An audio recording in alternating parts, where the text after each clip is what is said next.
अस्सलाम वालेकुम। मेरी वॉइस क्लियर है सबको? आज हमने अपनी 90 एमसीक्यूज तक करना है।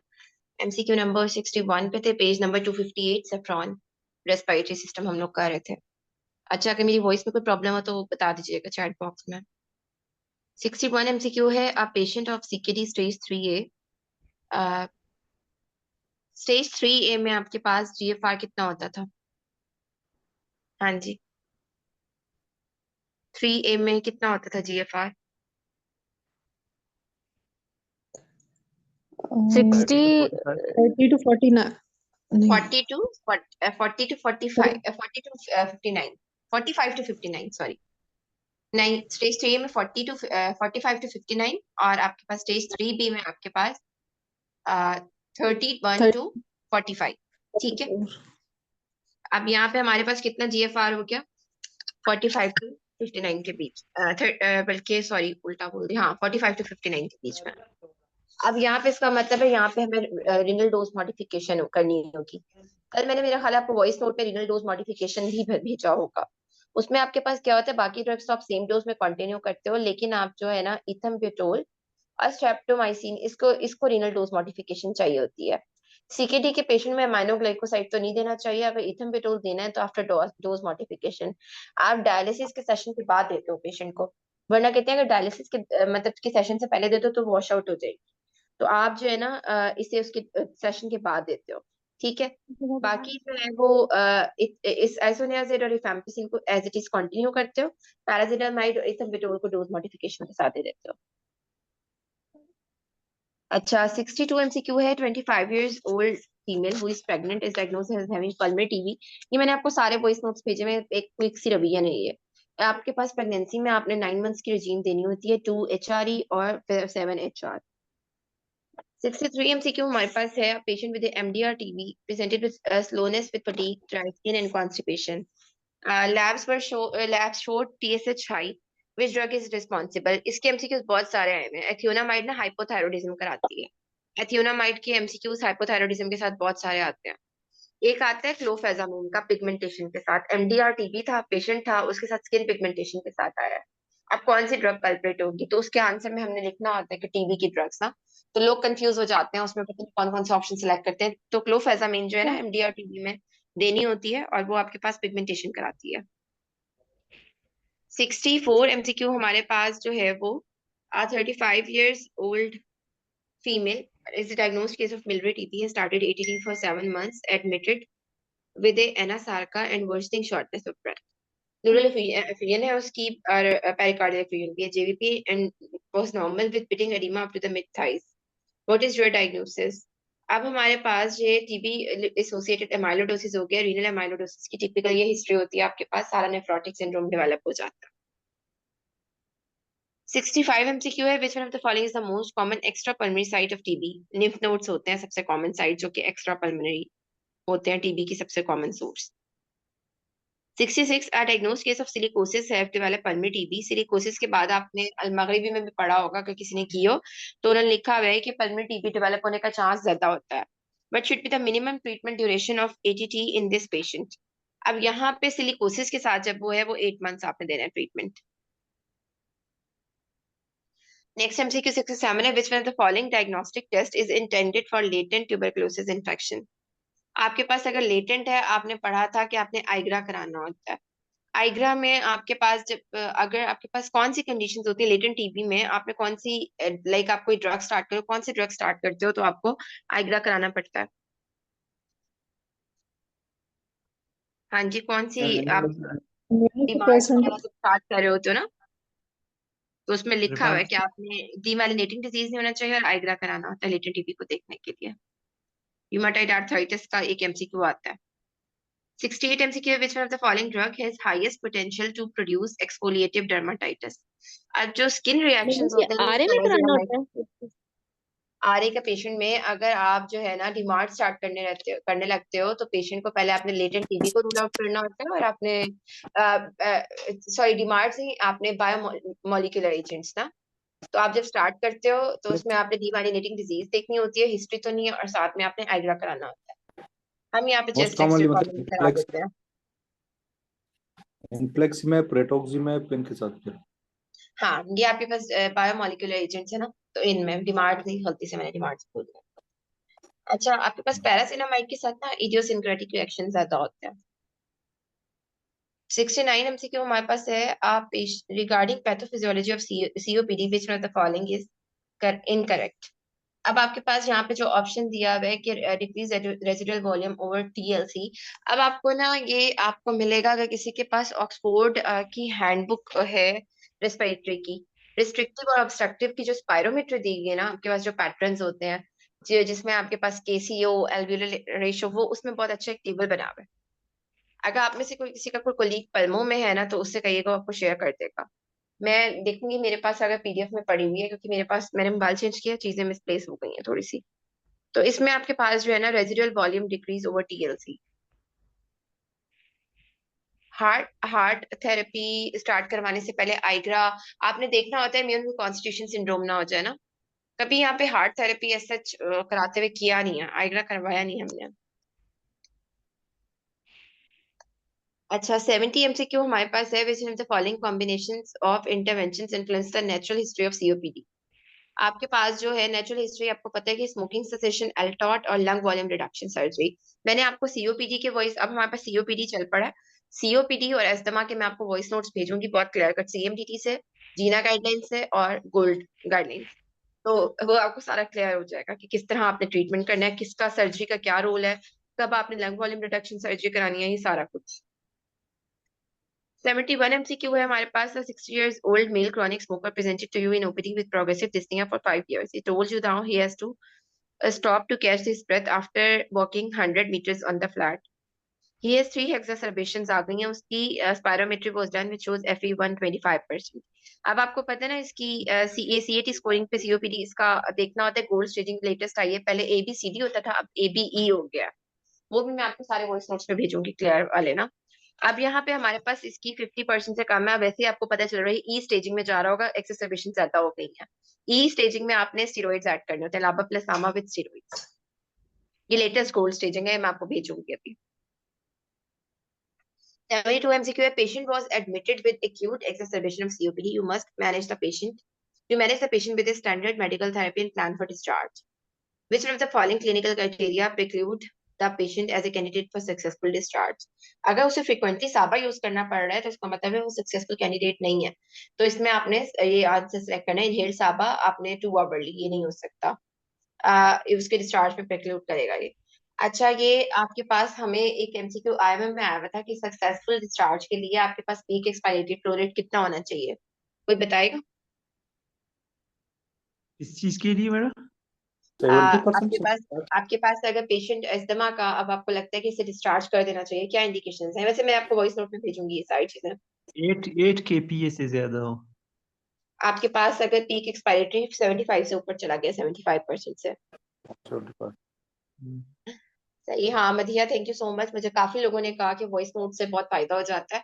ये मैंने भी अपने लिए फायदे के लिए सेव करके रखे हुए, मुझे भी पढ़ाने में आसानी हो जाती है इनसे ना, तो ये एक सेफ रह जाते हैं, वरना आपको खुद भी बार चीजें भूलती हैं। अच्छा, नेक्स्ट एमसीक्यू हमारे पास है 73। विच one of the following is not a contraindication with lung volume reduction surgery in COPD patient. आपके पास दो चीजें होती हैं लंग वॉल्यूम रिडक्शन सर्जरी की इंडिकेशन में, अगर आपके पास एक्सरसाइज कैपेसिटी पेशेंट की लिमिटेशन हो रही है और अपर लोब एम्फीसीमा है। तो यहाँ पे देखो इन दोनों में से जो ऑप्शन दिया है रिहेबिलिटेशन एक्सरसाइज कैपेसिटी। 74 MCQ है। You are called from surgery department to evaluate a patient of COPD admitted for hernia repair. Patient is becoming more drowsy for the last 4 hours. ABG stored pH of 7.29 with a partial pressure of carbon dioxide 55, partial pressure of oxygen 150. Patient 10 liters of oxygen pair. What should be your next management step? IV steroids इसमें आपने देने होंगे, एक्सरबेशन के साथ आया हुआ है। Step up therapy जैसे आपने करनी होती है, इसमें आपके पास, मैं आपको वॉइस नोट्स भेजूंगी आपको, सॉरी, इसमें आपने सबसे पहला जो स्टेप करना होता है वो ऑक्सीजन को कम करना होता है। ठीक है, आपके पास ये मैंने आपको पहले भी बताया था, MRCP2 का जो सैंपल पेपर है उसमें इस तरह का सिनेरियो दिया हुआ है कि पेशेंट है, उसमें वो 28 कितने 32% बेंचुरी मास से ले रहा है ऑक्सीजन, और उसकी जो है ना वो मजीद कंडीशन डेटोरेट हो गई है। तो सबसे पहले उन्होंने ये किया हुआ है कि 24 या 28% मास पे आप डालोगे। तो ये एमसीक्यू बहुत ज्यादा इनका फेवरेट होता है, सीपीएसपी का भी, एमआरसीपी वालों का। आपने सबसे पहले ऑक्सीजन को कम करना है। कितना आपने ऑक्सीजन, आपने कितनी सेचुरेशन रखनी होती है? इसमें मैडम आप देख 88 रहे हो कि to अगर 92. आपके एबीजीज में अगर आपका कार्बन डाइऑक्साइड ज्यादा है फिर 88 to 92% रखोगे। टाइप 2 रेस्पिरेटरी अगर फेलियर में आपने 88 to 92। अदरवाइज आपके पास अगर टाइप 1 रेस्पिरेटरी फेलियर आया हुआ है पेशेंट को, तो फिर आप इसमें 94 से ऊपर ही रखोगे। ये एक एमसीक्यू दो तरीके से आता है इसमें सीओपी। यहाँ पे एचओस बहुत मिस्टेक करते हैं, पेशेंट्स को जो है ना वो ऑक्सीजन जो है वो धड़ाधड़ लगा रहे हैं, उनको पता ही नहीं होता saturation रखनी है। 75 एमसीक्यू हमारे पास है। आप patient of COPD is admitted in emergency with acute exacerbation. अब इसकी सैचुरेशन 85% है। अगर आपके पास कोई चीजें नहीं दी हुई, कार्बन डाइऑक्साइड का नहीं बताया, तब आपने टारगेट अपना 88 to 92 के बीच में ही रखना है। 76 MCQ है। Patient of COPD is admitted in emergency with acute infective exacerbation. You have started the standard medical therapy with antibiotics. ABG showed pH of 7.26, partial pressure of carbon dioxide उसका 60 और partial pressure of oxygen हमारे पास 65। अब देखो यहाँ पे type 2 respiratory failure आ रहा है। What should be the next step? और pH कितनी है? COPD के पेशेंट में आपके पास अगर pH 7.25 से 7.35 के बीच में है तो नॉन इन्वेसिव वेंटिलेशन। अगर आपके पास 7.25 से कम हो गई है तो फिर आपने उसको किस पे डाल देना है? मैकेनिकल वेंटिलेशन पे। अब आपके पास अगर अस्थमा का केस है तो अस्थमा के केस में नॉन इन्वेसिव वेंटिलेशन का ऐसा कोई रोल नहीं होता, आपने सीधा मैकेनिकल वेंटिलेशन पर डालना होता है अगर आपके पास जरा सी भी कार्बन डाइऑक्साइड बढ़ना शुरू हो जाती है। ये डिफरेंस होता है अस्थमा और सीओपीडी में। 77 MCQ है। Diagnosed case of COPD came to you with bursting, shortness of breath and an echo report which shows severe pulmonary hypertension. आपको पता है एल्ट्रॉट थेरेपी की इंडिकेशंस होती हैं जिसमें आपके पास one of the indication is pulmonary hypertension. P से हम याद रखते थे ना, पल्मोनरी हाइपरटेंशन, पेरिफेरल एडीमा, ठीक है। और आपने पार्शियल प्रेशर ऑफ ऑक्सीजन तो देखना ही देखना होता है। नेक्स्ट एमसीक्यू हमारे पास है कि 78 आप पेशेंट ऑफ सीओपीडी, हाँ जी पॉलीसाइथीमिया, एक और भी पॉलीसाइथीमिया था। आप patient of COPD with cor pulmonale और एक भी cor pulmonale P for pulmonale is admitted with an acute hypercapnic respiratory failure. पता चल गया टाइप 2 फेलियर है। पीएच उसकी 7.25 और उसकी जो है ना partial pressure of oxygen 75 with bicarb 28। Compensatory बढ़े हुए होंगे ना रेस्पिरेटरी सिरोसिस में। Patient was manage with BiPAP for 3 days। अब उसकी जो है ना 7.55 पे आ गई है with partial pressure of carbon dioxide 45 and bicarb 40। What should be the next step? अब ये हमारे पास बेसिकली हुआ कि इसको हाइपर कैप्निक मेटाबॉलिक एल्कलोसिस डेवलप हो गया, उसकी मैनेजमेंट में मेटाबॉलिक एल्कलोसिस चल पड़ा है। ठीक है, इस केस में आपने क्या देना होता है? एसिटाजोलामाइड का रोल होता है, इसको रट्टा लगा लो बस। अच्छा, ये अगर जरा आपके फिर पास जरा ये फिर से बता दे जरा। अगर आपके पास रेस्पिरेटरी फेलियर का पेशेंट आया, रेस्पिरेटरी एसिडोसिस में था, आपने ट्रीटमेंट दिया, मेटाबॉलिक एल्कलोसिस में चला गया, that is hypercapnic metabolic alkalosis. इस केस में आपने एसिटाजोलामाइड देना है। मैंने आपको बताया था ना कि सारी जो है डायूरेटिक आपके पास क्या कराती हैं? अल्कलोसिस कराती हैं बॉडी के अंदर। सिर्फ दो ही ऐसी थी जो कि सिरोसिस करा रही थी, जिसमें हमारे पास एक एसिटाजोलामाइड थी और दूसरी कौन सी थी? हाँ जी, दूसरी कौन सी थी? दो डायूरेटिक्स थी, आपको मैंने बताई थी जब हमने किडनी का चैप्टर किया था। तो यहाँ पे हमारे पास जो है ना एसिटाजोलामाइड हो गई। और मुझे खुद अभी इस टाइम से ना रिकॉल नहीं हो रहा, मैं आपको देख के बताऊंगी, या रिकॉर्डिंग जब कोई नेफ्रो की रिपीट करेगा तो बता दे, लेकिन दो थी। अच्छा, नेक्स्ट एमसीक्यू 79।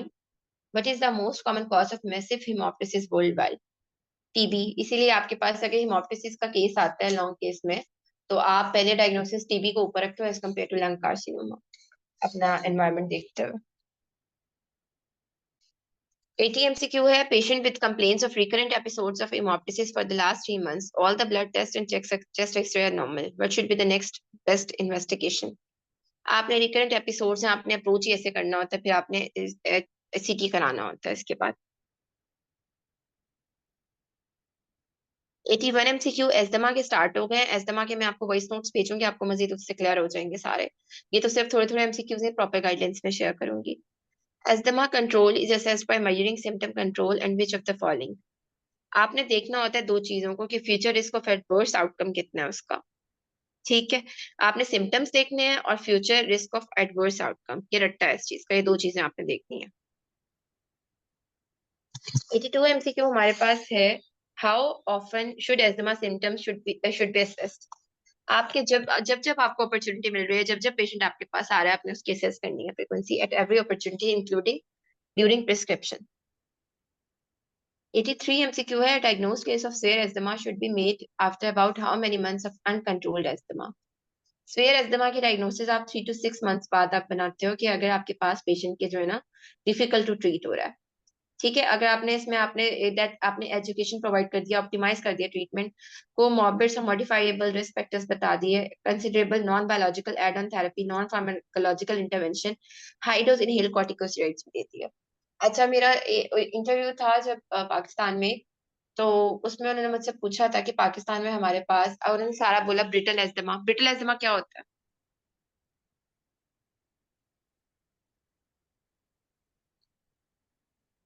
हाँ जी, ब्रिटल एस्थमा क्या होता है? कोई भी बताए। जो difficult to control. Difficult to control, इसकी प्रॉपर डेफिनेशन आपको अगर किसी के पास लॉन्ग केस शॉर्ट केस की इब्न अब्दुल्ला ना, उसमें बहुत अच्छी लिखी हुई है। ठीक है, अब ब्रिटल एस्थमा में आपके पास जो है ना, उन्होंने मुझसे भी पूछा था एडल्ट्स में ब्रिटल एस्थमा कॉमन है या एडोलिसेंट्स। मैंने तो तुक्का ही मारा था एडोलिसेंट्स, मैंने फिर आके कंफर्म भी नहीं किया कि सही है या नहीं। अच्छा, इसमें आपके पास जो है ना, आपने क्या करना होता है, ब्रिटल एस्थमा ये होता है, और आपके पास में उन्होंने बोला कि पेशेंट, अब आपको कैसे पता चलेगा कि वेदर पेशेंट में स्पेरिटी आई हुई है या पेशेंट की पुअर कंप्लायंस है। तो ट्रीटमेंट आप देके देखते हो, वो मैंने आपको वॉइस नोट में ना मैंने सेव की हुई है चीजें, कि आप कैसे देखते हो कि पेशेंट की जो है ना इस टाइम स्वेरिटी आ गई है। अगर आपके पास स्वेयर एस्थमा हो गया डेवलप और सारे ट्रीटमेंट फेलियर हो गया, कंप्लायंस उसकी अच्छी थी, तो फिर आपने मोनोक्लोनल एंटीबॉडीज पे डालना होता है। आगे एमसीक्यूज आएंगे, दो यूज होती है एक मेप्युलिजुमैब और एक ओमेलिजुमैब, इन दोनों के नाम से होती है। ठीक है, इसके एमसीक्यू आगे आएंगे, वो मैंने वॉइस नोट में भी अच्छा बताया हुआ है। डॉक्टर साहिबा, ये डिफरेंशिएट कैसे करते हैं कि वो ये वो लाइफ मैं आपको के वॉइस मतलब non note voice complaint note है में आपको या सारा ये लाइफ समझ आ थ्रेटनिंग? जाएगा, वो वॉइस नोट शेयर करूंगी मैं आपको। अच्छा। अच्छा, 84 MCQ है, 26 years old gentleman diagnosed case of asthma using inhaled SABA PRN and low dose inhaled corticosteroids is the only treatment came to OPD for review. He told you that he needs frequent use of his SABA inhaler at times, 4 times during a day. His inhaler technique is good. What should be the next step? अब आपके पास ये step up therapy आ रही है। Step up therapy में आपने लाबा use करना होगा, add LABA to inhaled low dose inhaled corticosteroids. NICE guidelines आपको के पास मेडिसिन में जो एमसीक्यू आएंगे वो थर्ड स्टेप पे लिकोट्राइन रिसेप्टर एंटागोनिस्ट कहते हैं। हमने उनको नहीं मानना होता, हमने यहाँ पे जीना गाइडलाइंस को फॉलो करना होता है। हमने इसे एमसीक्यू जो यूज करना है, हमने वो लाबा का ऑप्शन थर्ड स्टेप पे रखना है। ठीक है, और फोर्थ स्टेप पे लिकोट्राइन है। तो ये हमारे पास डिफरेंस है मतलब जीना गाइडलाइंस और एनआईस गाइडलाइंस का। 85 MCQ हमारे पास है, a 40 years old patient lady admitted to you in ER with sudden onset of shortness of breath and wheezing. On examination, patient is in respiratory distress with pulse rate of 32 per minute. Peak expiratory flow rate was 40% of predicted. You managed the patient with oxygen therapy, nebulized SABA and SAMA, and IV hydrocortisone. After 1 hour, patient has little improvement despite back-to-back nebulization. You ordered ABGs, उसमें आपके पास pH 7.32, partial pressure of carbon dioxide आपके पास 55। Asthma के case में मैंने आपको बताया था कि कार्बन डाइऑक्साइड जरा सी बढ़ेगी, आपने फौरी फौरी मैकेनिकल वेंटिलेशन पे डालना है पेशेंट को। इसका मतलब है स्पेयर किस्म का एस्थमा हुआ है। 86 MCQ है, 26 years old boy with chest tightness, wheeze, shortness of breath. On detailed history, told you that he's working in a power loom and his symptoms become worse during working hours. ये आपको पता चल गया working hours में, much better in the evening and the weekends. आप क्या कराते हो? Serial peak expiratory flow rate measurements कराते हो। इस बार हमने मॉक में मैंने आपको भेजा था, पीक एक्सपायरेटरी फ्लो मीटर रखा था। 87 MCQ हमारे पास है, patient with history of difficult to control asthma, HRCT done with showed central bronchiectasis. What should be the next step? अगर आपके पास सेंट्रल ब्रोंकिएक्टेसिस आता है, आप एबीपीए के 4 पॉइंट्स पढ़ोगे डायग्नोसिस में ना, मेजर क्राइटेरिया, जिसमें uncontrolled asthma, immediate cutaneous reactivity to Aspergillus, IG levels more than 1000, और आपके पास सेंट्रल ब्रोंकिएक्टेसिस मिलता है। ठीक है, in the absence of distal bronchiectasis, तो ये एबीपीए होता है। इसके इसके ट्रीटमेंट में हमारे पास स्टेरॉइड्स देना होता है। स्टेरॉइड्स अगर नहीं वर्क किए तो फिर आप इट्राकोनाजोल पे डालते हो। मेरे पास, मुझे अभी भी याद है, मेरा MRCP1 का स्कोर 748 था आउट ऑफ 999। तो मैंने उसमें जो बहुत सिली मिस्टेक्स की थी वो ये वाली थी। मैंने ABPA का सिनेरियो दिया हुआ था, टिपिकल था, हालांकि मुझे पता था, मैंने इट्राकोनाजोल लगा दिया था। तो आपके पास हर पेपर में आप जरूर एक्सपेक्टेशन रखते हो कि आपकी कुछ ना कुछ सिली मिस्टेक्स आप अपने बिहाफ पे करके आते हो, क्योंकि एग्जाम का स्ट्रेस होता है। नो डाउट हर किसी से होता है, कुछ ना कुछ सिली मिस्टेक्स होती हैं, तो इसमें घबराने वाली बात नहीं होती, ये नेचुरल है। 88 MCQ हमारे पास है।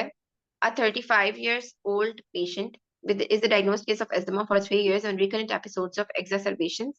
अभी मैंने आपको बताया था मोनोक्लोनल एंटीबॉडीज का जिक्र करेंगे। यहाँ पे हमारे पास जब भी इओसिनोफिलिक एस्थमा होगा या IgE होगा। अगर आपके पास, मैंने इसका निमोनिक ऐसे बनाया हुआ था, मैं आपको लिख भी देती हूँ चैट बॉक्स में। E कैपिटल, एक सेकेंड, और O कैपिटल, ठीक है। तो IgE वाले में जो है ना, IgE में IgE कैपिटल लिखते हैं ना, ये वाली एंटीबॉडीज, तो इसमें आपके पास जो है ना वो O यानी ओमेलिजुमैब का रोल होगा। इसको मैंने ऐसे रट्टा लगाया हुआ था। बड़े वाला ई में है, मोटा सा है, बड़े वाला ई समझो मोटा सा है।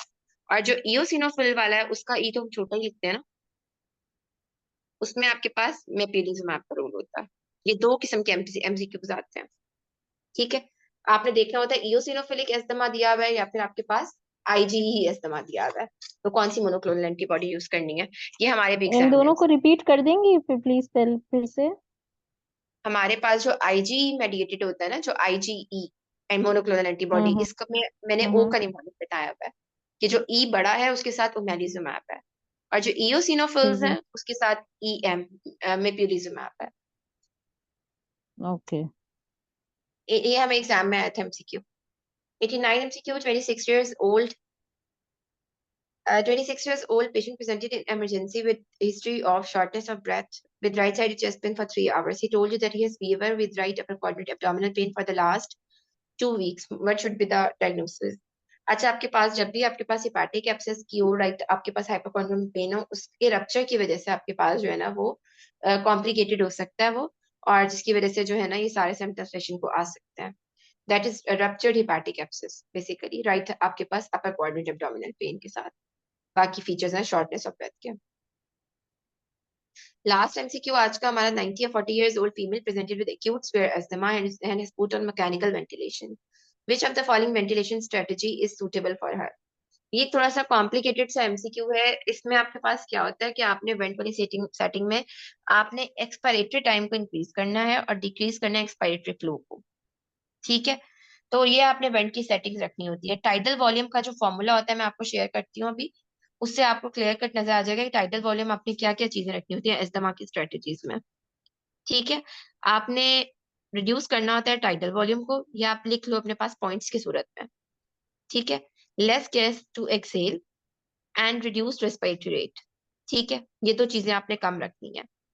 अब आपने रिलीव करना है एक्सपायरेटरी फ्लो रेजिस्टेंस को, इसमें आपने क्या करना होगा, एक्सपायरेटरी टाइम को इंक्रीज कर देना है और डिक्रीज करना है एक्सपायरेटरी फ्लो को, ठीक है। मैं इसका ना आपको फॉर्मूला भेजती हूँ, उससे आपको क्लियर समझ आ जाएगा कि टाइडल वॉल्यूम का क्या हमारे पास फॉर्मूला है, आपने एस्थमा की सेटिंग में क्या क्या करना है, ठीक डॉक्टर है। अब उर्वश, पॉइंट ये में भी ना एक वॉइस रिपीट मैसेज में करें जैसे दोबारा। भेज देंगे। आपके पास जो एस्थमा में है ना, एक एक्सपायरेटरी टाइम होता है, एक आपके पास फ्लो होता है, ठीक है। एस्थमा के केस में आपने क्या रखना होता है, टाइडल वॉल्यूम को कम रखना होता है, एक्सपायरेटरी टाइम को आपने बढ़ा देना होता है, ठीक है। और एक्सपायरेटरी फ्लो को डिक्रीज करना होता है, क्योंकि आपके पास ऑलरेडी ऑब्स्ट्रक्शन चल रही है ना वेंट की सेटिंग में।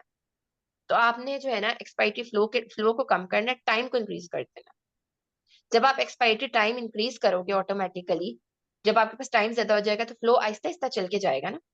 तो इस तरह आपने याद रखना है कि फ्लो अलग चीज है, टाइम अलग चीज है। तो आप टाइम एस्थमा की सेटिंग में, वेंट की सेटिंग में टाइडल वॉल्यूम को डिक्रीज करते हो, एक्सपायरेटरी टाइम को बढ़ाते हो और डिक्रीज कर देते हो फ्लो को, एक्सपायरेटरी फ्लो को, ताकि जो वो रेजिस्टेंस है वो उसको ओवरकम कर जाए। ऑब्स्ट्रक्शन होती है ना, एक्सपायरेटरी ऑब्स्ट्रक्शन होती है एस्थमा में आपके पास, ठीक है। तो उसमें टाइडल वॉल्यूम क्यों डिक्रीज कर दें डॉक्टर उर्वश?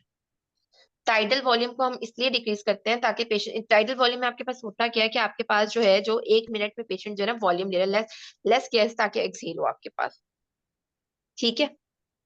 और इस ठीक तरह है। आप रेस्पिरेटरी रेट को भी रेस्पिरेटरी रेट को भी रिड्यूस करते हो ताकि लॉन्गर एक्सपायरी टाइम आपके पास अचीव हो जाए। एस्थमा की सेटिंग में जो ऑब्स्ट्रक्टिव एयरवे डिजीज है उसकी सेटिंग में आपने ये सेटिंग रखनी होती है वेंट की।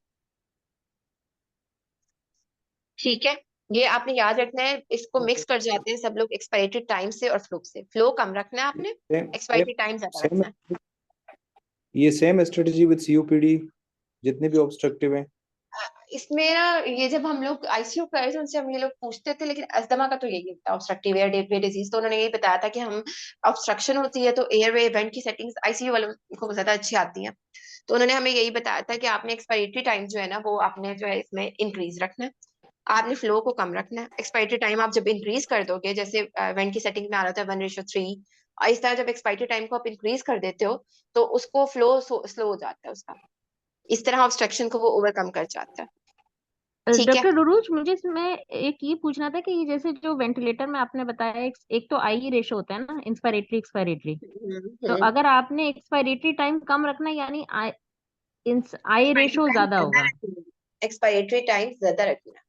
इसमें हम टाइम ज्यादा रखेंगे, एक्सपायरेटरी टाइम ज्यादा I2 होगा, flow Aahista Aahista ratio flow 3 करेगा ना एयर 1 to का। 3 रखना फ्लो जो है वो डिक्रीज हो जाएगा ना, जितना टाइम ज्यादा होगा फ्लो उतना ही है। आहिस्ता आहिस्ता जाएगा, ज्यादा टाइम मिल जाएगा फ्लो को। तो फिर आई रेशो कम कर देंगे या ज्यादा करेंगे? आई रेशियो ऐसे आई करेंगे कि रखेंगे, एक्सपायरेटरी E टाइम हम रखेंगे। बढ़ा दें।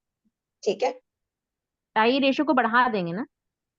अब ये बढ़ाएंगे या कम करेंगे, बस आप एक्सपायरी टाइम बढ़ा दें। ये पॉइंट उसमें कालत मगरिबी में लिखा था डॉक्टर उरूज, उसमें था I/E रेशियो सीओपीडी में 1:3 रखना है, 1I/3E। इसमें भी आपको जो है ना एक्सपायरी टाइम बढ़ा के रखना होता है। ऑब्स्ट्रक्टिव एयर डिजीज में जो आईसीयू वाले हैं वो कहते हैं इसमें बढ़ा के रखो, एक्सपायरी टाइम बढ़ा के रखो, फ्लो को कम रखो और टाइडल वॉल्यूम को डिक्रीज रखो। ये सेटिंग्स उन्होंने कहा था कि एस्थमा में होती हैं और एआरडीएस में डिफरेंट होती है। एआरडीएस का भी आगे एमसीक्यू आएगा ना, तो उसमें फिर हम करेंगे वेंट की सेटिंग्स का। अच्छा एक्सपायरी सॉरी टाइम डॉक्टर डुरूज, मुझे इसमें एक सवाल पूछना था असल में कि सॉरी मैं आपको डिस्टर्ब कर रही हूँ, बस असल में ये पूछना था कि ये जो जैसे, इसलिए कि असल में I am also dealing with ventilators ना, तो इसमें जो वेंटिलेटर में जैसे ऑप्शंस आते हैं ना, एक तो टाइडल वॉल्यूम आता है जैसे आपने बताया, और आई रेशो करके आता है, तो उसमें एक ट्रिगर आता है, मगर उसमें एक्सपायरेटरी जो आपने बताया ना कि एक्सपायरेटरी टाइम बढ़ा के रखना है मगर फ्लो कम कर देना है, यही बताया ना आपने? हम्म। तो वो एक्सपायरेटरी फ्लो का तो कोई ऑप्शन नहीं होता उसमें? जब आप टाइम बढ़ाओगे ना ऑटोमेटिकली फ्लो कम हो जाएगा, क्योंकि टाइम ओके खत्म हो जाएगा ना। डॉक्टर आप ओके एक एमसीक्यू ओके, बेस पे हमारे पास ये आप आता है कि फ्लो आपने कम रखना होता है। अगर एक डॉक्टर आप एमसीक्यू ठीक है। पास हसन अजीज की बुक में उसने फ्लो का लिखा है कि डिक्रीज एक्सपायरी फ्लो, वो ऑप्शन सिलेक्ट किया है। डॉक्टर आप वेंट डील कर रहे हैं, हमें कर कोई लेक्चर दे दें साथ में हमें, क्योंकि इसकी आइडिया बिल्कुल नहीं है वेंटिलेटर सेटिंग की। वेंटिलेटर की सेटिंग्स का ना हमें भी बहुत प्रॉब्लम हुआ था जब हम एमसीक्यूज करते थे। सिर्फ 2 सेटिंग्स, उन दिनों हमारी आईसीयू की रोटेशन चल रही थी, हमने 2 सेटिंग्स उनसे सीखी थी।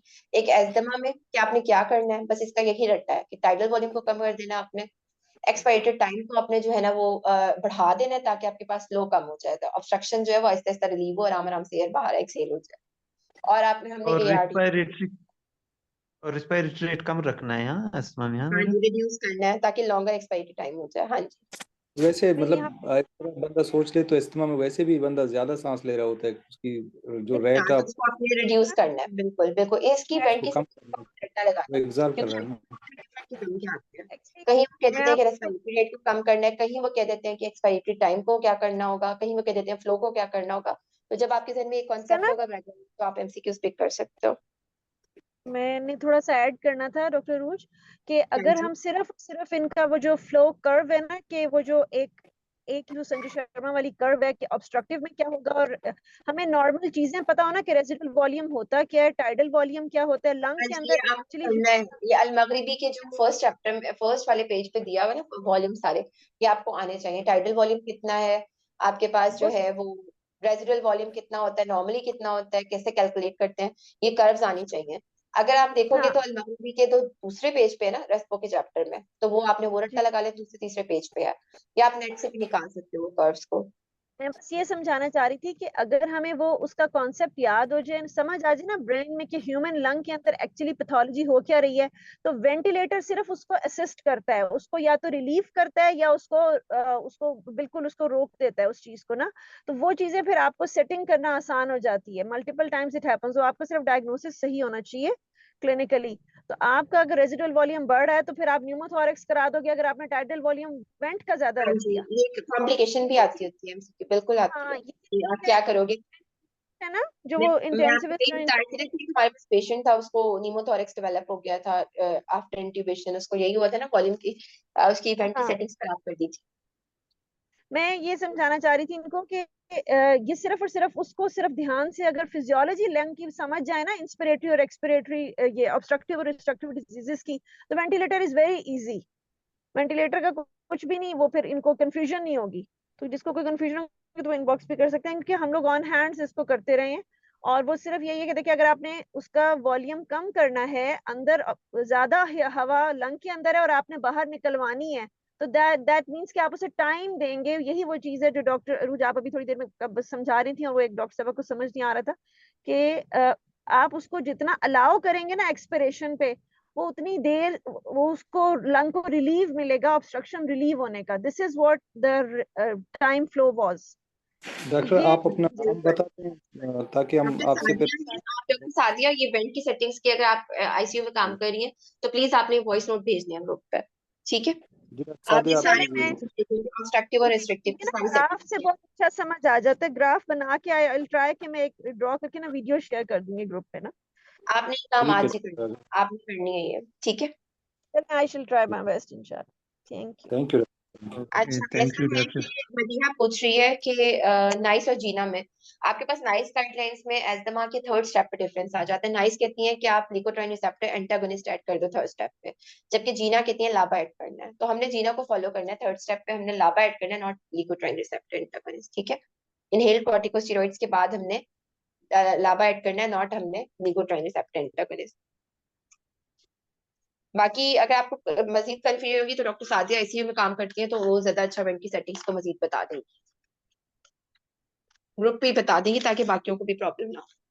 ठीक है, चलें कल मिलते हैं फिर इस टाइम पे, ओके। बाकी मैं एस्दमा और आपके लिए जो है ना जीना गाइडलाइंस सारी COPD शेयर कर देती हूँ ग्रुप पे थोड़ी देर तक। और COPD का भी शेयर करेंगे ना। हाँ जी, वो मैं कर देती हूँ, ठीक है। चलें, ओके। ओके, अल्लाह हाफिज।